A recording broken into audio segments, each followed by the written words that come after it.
Hello నమస్తే సలాం వాలేకుం మీ అందరికీ Everest masala వారేవా వంటలకు స్వాగతం. మరి ఈరోజు స్పెషల్ డిష్ ఏంటో తెలుసానండి, ఇడ్లీలు.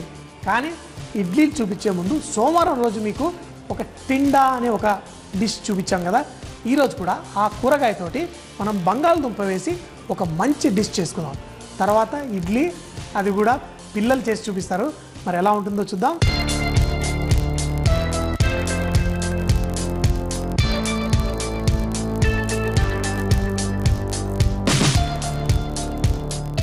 ఎవరైనా ఈ షో చూస్తున్న వాళ్ళు అందరూ రకరకాల కొత్త కొత్త కూరగాయలు అన్నీ తినాలన్నదే నా ఆశయం. అయితే మీకోసం ఈరోజు టిండా అంటే ఏంటి? ఇది ఒక రకమైన పంప్కిన్. దీన్ని యాపిల్ పంప్కిన్ అంటారు, బేబీ పంప్కిన్ అంటారు.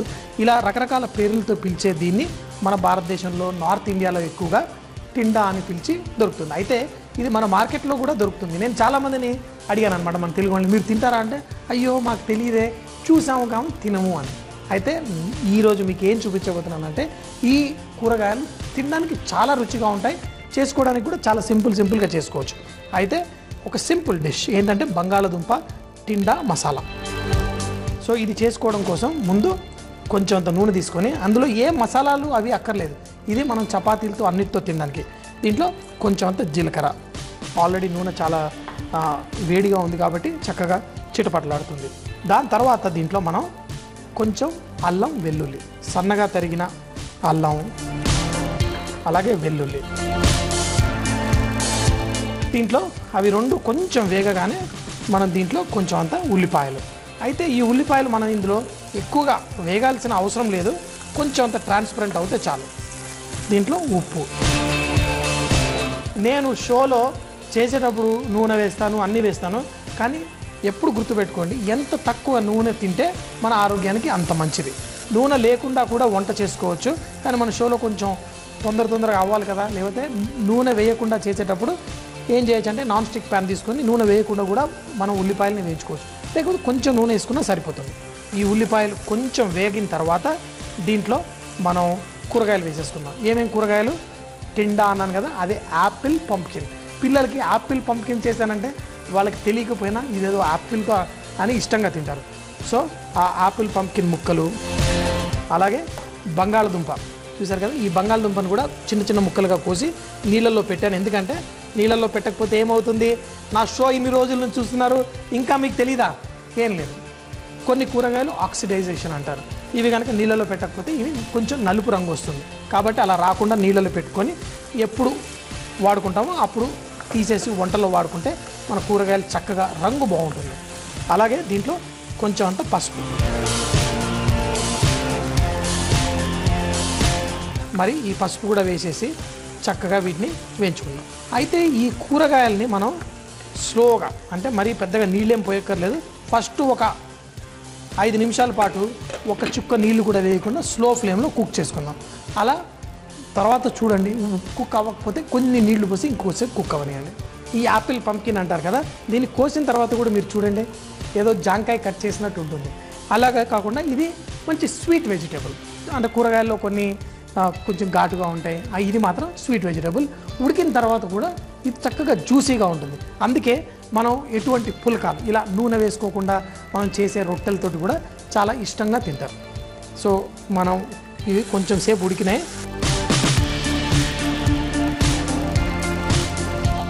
చూసారు కదా, ఇది ఇంకా ఉడకనియండి. ఒకవేళ అవసరం అనుకుంటే కొంచెం నీళ్ళు ఎక్కువ వేయకండి, ఎందుకంటే ఇది డ్రై చేసే మెథడ్. కొంచెం నీళ్ళు పోసి మూత పెట్టేసుకుంటే ఆ స్టీమ్లో కుక్ అవ్వాలి. ఈ కూరగాయలు కూడా మనం స్లోగా కుక్ చేసుకున్నాం. చూడండి చక్కగా కుక్ అయిపోయినాయి. అయితే మసాలాలు అవి ఏం వేయలేదు కదా మనం, ఇప్పుడు వేసుకుందాం. అయితే పచ్చిమిరపకాయలు ఇవి 2 రకాలుగా వేస్తారు మనం వంటల్లో. ఏంటి 2 రకాలని ఆలోచిస్తున్నారా? ఏం లేదు, ఒకటేంటంటే వంటలో మొదట్లోనే పచ్చిమిరపకాయలు వేస్తాం, అప్పుడు ఏమవుతుంది, పచ్చిమిరపకాయలు ఉన్న కారం అంతా కూరకి వస్తుంది, ఈక్వల్గా డిస్ట్రిబ్యూట్ అవుతుంది. కానీ మనకి కారం అంత ఎక్కువగా రాకూడదు. ఓన్లీ ఇంట్లో ఒకరికి బాగా ఘాటుగా ఇష్టం, ఒకరికి అంత ఘాటుగా ఇష్టం లేదు. అప్పుడు పచ్చిమిరపకాయలు లాస్ట్లో ఇలా వేసామనుకోండి, అది కారంగా ఉన్నవాళ్ళు పచ్చిమిరపకాయ తినేస్తారు, లేని వాళ్ళు పచ్చిమిరపకాయ తినకపోతే అంత కూర కారంగా ఉండదు. అలాగే దీంట్లో మనం కొంచెం అంత ధనియాల పొడి, కొంచెం అంత కారపొడి, అలాగే నేను జీడిపప్పు కొంచెం నీళ్ళలో నానబెట్టి పెట్టుకున్నాను ఇంకా, ఎందుకంటే అవి కూడా ఇందులో వేసేసుకుంటే బాగానే ఉంటుంది. అయితే ఇందులో కొంచెం అంత పులుపు రావడం కోసం కూర తినేటప్పుడు కొంచెం అంత పులుపు ఇష్టం ఉన్న వాళ్ళు మాత్రం కొంచెం అంత ఆమ్చూర్ పౌడర్, ఎక్కువగా వేసుకోకండి, కొంచెం వేసేసి ఇప్పుడు ఇవన్నీ కలిపేసుకుందాం.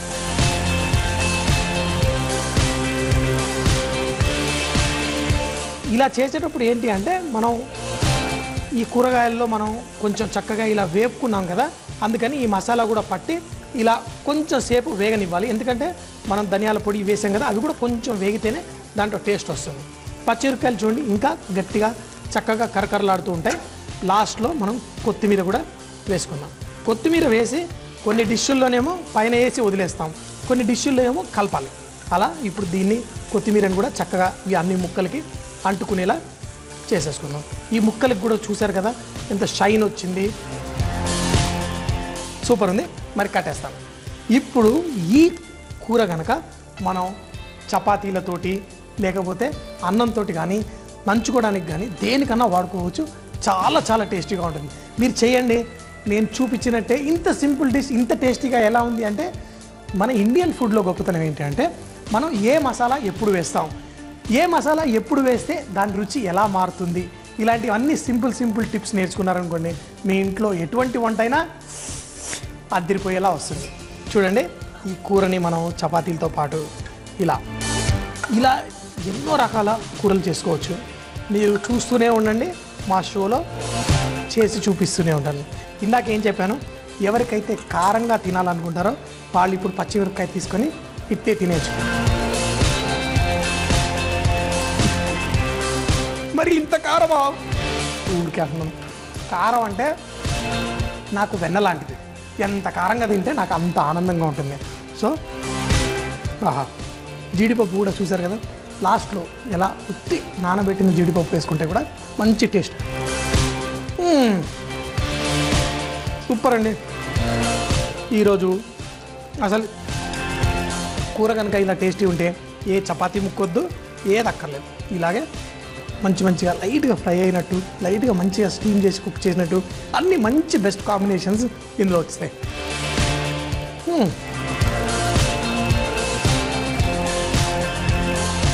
కొంచెం అంత వేడిగా ఉంది, ఇంకా షూ అంటుంది, అయినా తినేస్తున్నాను. అయితే ఆ టిండా వేసాం కదా, అది మాత్రం చక్కగా జ్యూసీగా, బంగాళదుంప తెలుసు మంచిగా ఉడికింది, చాలా బాగుంది. వా, చూడండి ఎన్ని పచ్చిమిరపకాయలు అంటే అన్ని పచ్చిమిరపకాయలు తినేస్తాను. సూపర్. టిండా ఆలు సబ్జీ తయారు చేయ విధానం. ప్యాన్ లో కొంచెం నూనె వేడి చేసి జీలకర్ర, సన్నగా తరిగిన అల్లం వెల్లుల్లి ముక్కలు, ఉల్లిపాయ ముక్కలు, ఉప్పు వేసి కాసేపు వేయించుకొని టిండా ముక్కలు, బంగాళదుంప ముక్కలు, పసుపు వేసి చిన్న మంటపై తగినన్ని నీళ్లు పోసి 5 నిమిషాల పాటు ఉడికించుకోవాలి. చక్కగా ఉడికిన తర్వాత కొంచెం పచ్చిమిరపకాయలు, ధనియాల పొడి, కారం, నానబెట్టుకున్న జీడిపప్పు, ఆమ్చూర్ పౌడర్ వేసి కలుపుకొని కాసేపు వేయించుకొని చివరిగా కొత్తిమీర వేసి దాన్ని కూడా చక్కగా కలిపి దీన్ని గనక చపాతీలతో లేక అన్నంతో సర్వ్ చేసుకుంటే చాలా బాగుంటుంది. పల్లెటూరుకు వస్తేనేమో చాలా హ్యాపీగా ఫీల్ అవుతాను, స్పెషల్గా పిల్లల్ని కలిస్తే. ఎందుకో తెలుసానండి, నా వృత్తి వంట. పిల్లలతో మాట్లాడితే కూడా వాళ్ళు రకరకాల వంటలు చిన్న వయసులోనే నేర్చేసుకున్నారు. మరి ఈరోజు స్కూల్ పిల్లలు మనకు ఒక మంచి డిష్ చేసి చూపిస్తున్నారు, చూద్దాము. మరి హైదరాబాద్ నుంచి అమెరికా వెళ్ళి వేరే దేశాలు ఎన్నో తిరిగి అబ్బో నాకు ఎన్నెన్ని వంటలు వచ్చని చాలా గొప్పగా ఫీల్ అవుతున్నాను. కాకపోతే ఈ స్కూల్కి వచ్చిన తర్వాత వీళ్ళు చేస్తున్నారు చూడండి, ఒక్క వంటని మించిన ఒక్క వంట, చాలా చక్కటి, అది కూడా ఆరోగ్యానికి ఏది తింటే బాగుంటుందో నాకు నేర్పించే స్టేజ్లో పిల్లలు ఎదిగిపోయారండి. మరి ఈరోజు వాళ్ళు చూపించబోయేది ఏం చూపిస్తున్నారు? సజ్జపిండి ఇడ్లీ.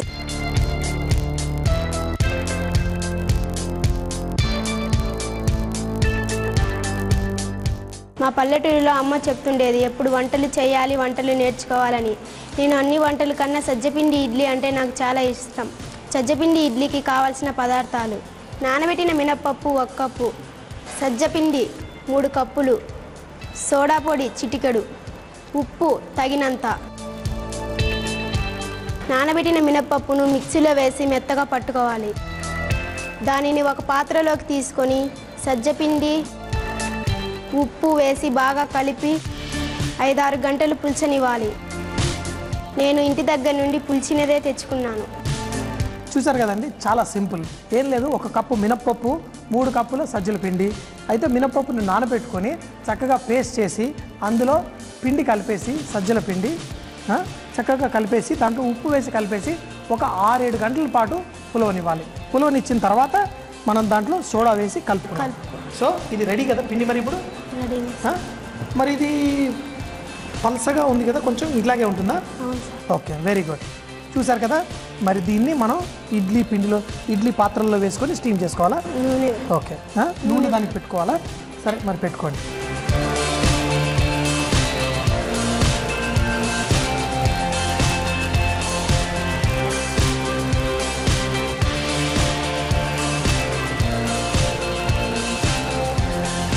మరి మనం ఇడ్లీలు వేసుకున్నాం అనుకోండి, ఆ కింద పాత్రకు అంటుకోకుండా ఉండడం కోసం కొంచెం నూనె వేసేసి చేత్తో ఇలా తిప్పేస్తే బాగుంటుంది కదా. చేత్తోటి నేను కూడా ఇలా మరి దీంట్లో వేసేస్తామా ఈ పిండి? సో మరి ఇడ్లీ వేసుకున్నట్టే. ఎంత వేయాలో చెప్పండి. చాలా మంచిగా పొంగుతాయా ఇవి?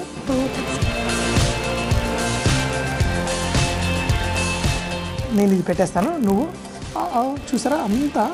ఓకే, ఈ పాత్రలన్నీ డిఫరెంట్ సైజులో ఉంటాయి కదా. ఇది లోపలికి వెళ్ళిపోయింది. దాని తర్వాత ఓకే పెట్టేసి ఎంతసేపు స్టీమ్ చేయాలి దీన్ని? 15-20 నిమిషాలు. 15 నుంచి 20 నిమిషాల వరకు స్టీమ్ చేసుకోవాలి. పెట్టేసి ఒక 15 నిమిషాల తర్వాత వాటిని తీసి చూద్దాం. సో మరి ఇడ్లీలేమో స్టీమ్ అయిపోతున్నాయి. మరి దీంతోపాటు ఏదైనా చట్నీ చేస్తారా? ఏం చట్నీ? ఎర్ర చట్నీ. ఓ, చూడడానికి కారంగా ఉంటుందా ఇది? కారంగా ఉండాలి మరి. అప్పుడప్పుడు మంచి పండు మిరపకాయలతో చేస్తున్నారు కదా, ఎలా చేయాలో చెప్పండి మరి చట్నీ ఇది. ముందుగా ప్యాన్ తీసుకొని ఫస్ట్ ప్యాన్ తీసుకొని ఓకే పండు మిరపకాయలు 6, నానబెట్టిన చింతపండు కొద్దిగా, వెల్లుల్లి 3 పాయలు, కట్ చేసి పెట్టుకున్న ఉల్లిగడ్డ, అవన్నీ రోట్లో వేసి దంచాలా? చూసారు కదా, ఎర్ర చట్నీ. మనం ఊళ్ళల్లో పల్లెల్లో వెళ్ళామనుకోండి, వాళ్ళ చట్నీలు వాళ్ళ వంటలు చాలా సింపుల్గా ఉంటాయి, కానీ ఆ రోట్లో వేసిన పచ్చడి రుచే రుచి అండి. మరి సింపుల్గా పండు మిరపకాయలు, అలాగే ఒక 3-4 వెల్లుల్లి రెబ్బలు, సన్నగా తరిగిన ఉల్లిపాయలు, కొంచెం చింతపండు వేసుకొని రోట్లో వేసి చక్కగా దంచుకోవాలి. తర్వాత దాన్ని తాలింపు వేయడమేనా? సో మరి తాలింపు వేసేద్దామా? మరి చట్నీ ఏమో ఇట్లా బరకగా దంచుకోవాలి. మరి దీనికి తాలింపు వేసుకుందామా? Okay, 20 teaspoon oil. Okay, దాంట్లో మన తాలింపు కోసం ఆవాలు, జీలకర్ర, మినప్పప్పు, శనగపప్పు. ఆవాలు చిటపట్లాడిన తర్వాత దాంట్లో ఏం వేయాలి? ఇంకా కరివేపాకు వేసి. అమ్మా పర్లేదు, నూనె కొంచెం పడ్డా మీకేం భయం లేదే? అప్పుడప్పుడు చేస్తూ ఉంటారా ఇంట్లో వంటలు? Okay, very good. మరి ఇది వేసేసుకుందామా?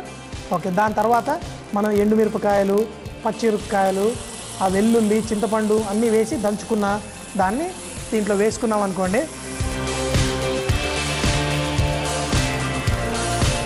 చట్నీ రెడీయా? ఓకే, మన తాలింపు వేసేసుకొని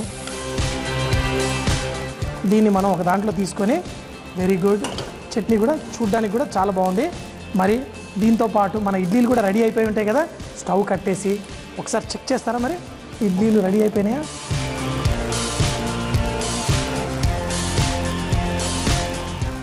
రెడీ అయిపోయినాయా? సో మన ఇడ్లీలు కూడా రెడీ అయిపోయినాయి. మరి టేస్ట్ చూసేద్దామా? మరి తినేయచ్చా ఇప్పుడు? ఇవి ఆరేలోపు మా ఫ్రెండ్ ఒక చిట్కా చెప్పబోతుంది. చెప్పండి. కలబందాన్ని తీసుకొని కలబంద పైన తొక్క తీసివేసి ఫేస్కి అప్లై చేసుకుంటే ముఖం మీద మచ్చలు పోతాయి. మరి ఇడ్లీలు కూడా ఇలా అని చక్కగా ఇలా అనేస్తే వచ్చేస్తాయి కదా. ఓకే, ఈ సజ్జ పిండితో ఇంకేం చేస్తారు మీ ఇంట్లో? రొట్టె, సజ్జలు రొట్టెలు, అవును, వడలు, దోశ ఇలా చాలా చేస్తుంటారా? ఓకే, సో మరి చట్నీ కూడా రెడీ ఉంది. వా, మరి తినేయచ్చా నేను? తినేది. వా, చక్కగా లైట్గా, మరి చాలా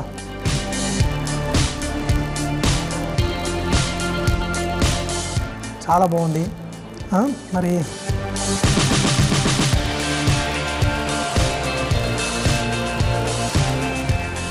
అద్భుతం, అమోఘం, సూపర్ సూపర్. అందులో సజ్జపిండితోటి నిజంగా చెప్తున్నాను, ఈ మిల్లెట్స్ గురించి ఎంతోమంది దానిలో ఉన్న గొప్పతనాలు చెప్తున్నారు, కానీ వాటిలో ఇంత రుచి కూడా ఉంటుందని నాకు ఇప్పుడిప్పుడే తెలుస్తుంది. మీ స్కూల్కి వచ్చిన తర్వాత నిజంగా చెప్తున్నాను, నాలో ఒక నా వంటల్లోనే ఒక మార్పు తీసుకొచ్చే చిన్నపిల్లలు మీకు అందరికీ చాలా చాలా థ్యాంక్స్. చాలా బాగుంది, సూపర్గా ఉంది. మరి గురులక్ష్మి, సునీత గారు మనకి మంచి మంచి వంటలు చేసి చూపించారు కదా. వీళ్ళకి మన ట్రిపుల్ ఎక్స్ డిటర్జెంట్ సోప్ తరఫున ఒక gift hamper. Thank you very much. చూసారు కదా, మన పల్లెల్లో మన ఊర్లలో వాళ్ళు తినే వంటలు టేస్ట్కి టేస్ట్, ఆరోగ్యానికి ఆరోగ్యం. సో మనం కూడా పట్టణంలో ఉన్నవాళ్ళు, అమెరికాలో ఉన్నవాళ్ళు కూడా ఈ షోలు, వేరే దేశాల్లో ఉన్నవాళ్ళు కూడా ఈ షో చూస్తూ ఉంటారు. ఈ మిల్లెట్స్, ఈ చిరుధాన్యాల్లో చాలా పౌష్టిక విలువలు ఉంటాయి. మీరు కూడా ఇంట్లో ట్రై చేయండి. మా సజ్జల ఇడ్లీలు, అది కూడా మన సునీత ఇంకా గురులక్ష్మి వీళ్ళిద్దరు పేరు చెప్పుకొని తినండి. వెల్కమ్ టు చకచకా చట్నీలు.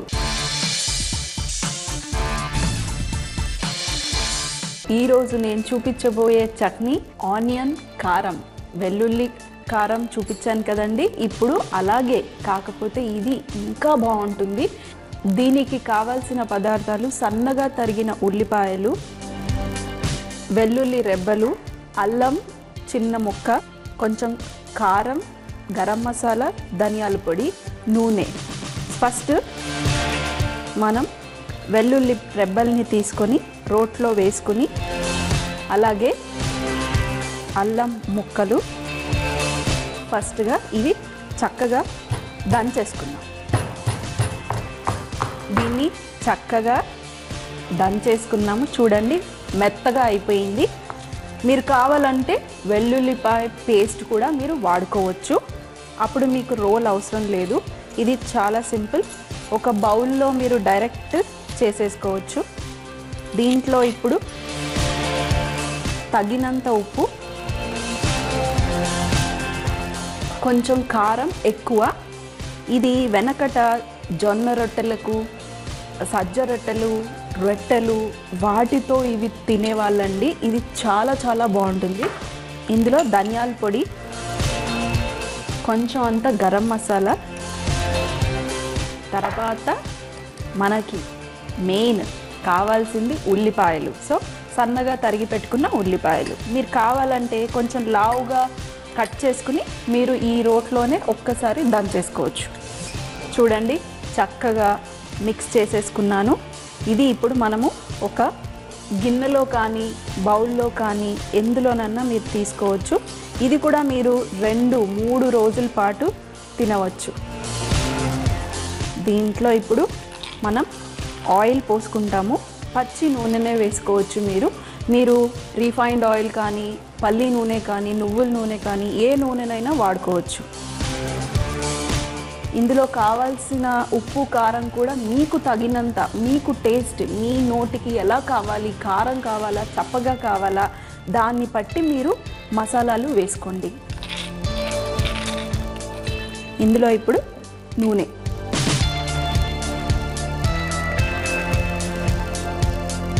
ఇది కూడా చక్కగా కలిపేసుకుందాం.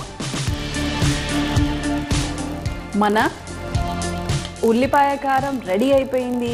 ఇది నా ఫేవరెట్, జొన్న రొట్టెతో తింటాను, నాకు చాలా చాలా ఇష్టం ఇది. ఇందులో మీరు కావాలంటే కొంచెం చింతపండు కూడా వేసుకోవచ్చు.